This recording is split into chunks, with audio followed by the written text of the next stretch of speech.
You cannot win the war against the world if you can't win the war against your own mind.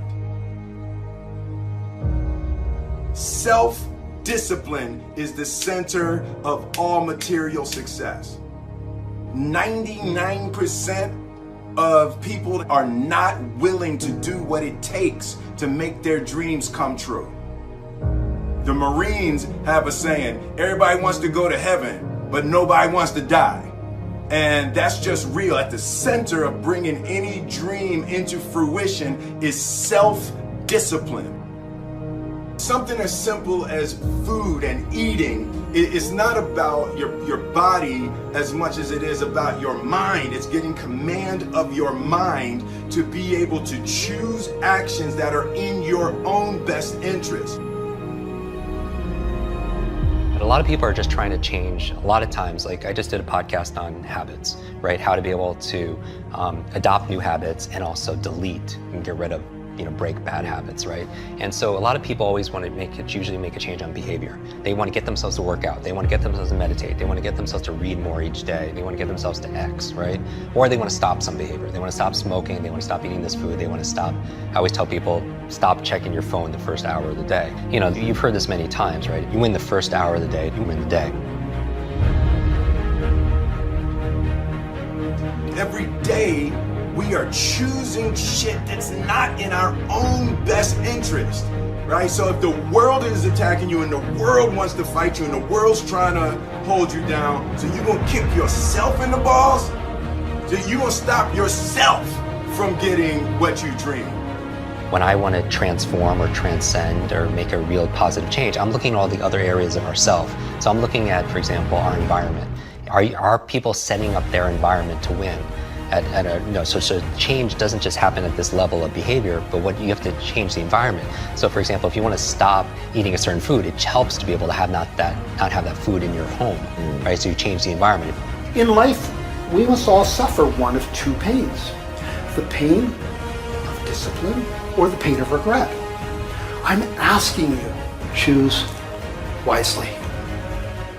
So whatever it is that you're trying to achieve in life, the critical component is getting things done, and getting things done in a systematic way. Building the character that's associated with getting things done in a systematic way requires that you become disciplined. And if we live a lazy, undisciplined life, and we just give in to our feelings, and we act on these emotional impulses, we're going to make very poor choices that we regret later on. We would be much better off to just discipline ourselves right now, so that later on, we don't have to carry that heavy load of regret. I think a lot of people suffer from decision-making fatigue, right? And this is very strong research saying that you can only make a certain amount of good decisions a day.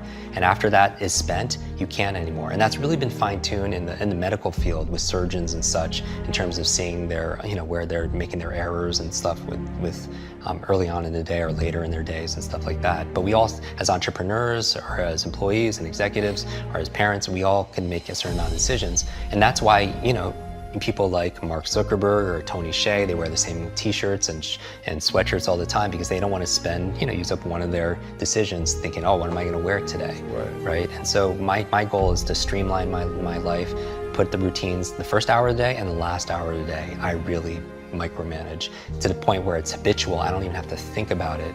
And then, because those are the times of the day where I can really have the most impact, because later on in the middle of the day, team members need this, there's firefighting this, client needs that. But the first hour, the last hour, I really want to control. So all this really helped develop grit and resilience, in my body, so I could have the ability to persevere. And also, I stand guard to my brain all the time, what goes in. I don't watch like a lot of the negative news and all the market. I really focus, I watch and I listen to your show and maybe a handful of little things I read each day, because I need to keep it positive. I want hope and I'm looking for help. I'm looking for inspiration and also instruction. Self-discipline is the definition of self-love. When you say that you love yourself, that means that you have behavior towards yourself that is love. Like you say to yourself, hey man, look, I know you want to eat that pizza and it'll be really good, but I can't let you eat that, man, because if you eat that pizza, you're gonna feel like shit. You know, and I love you too much to let you eat that.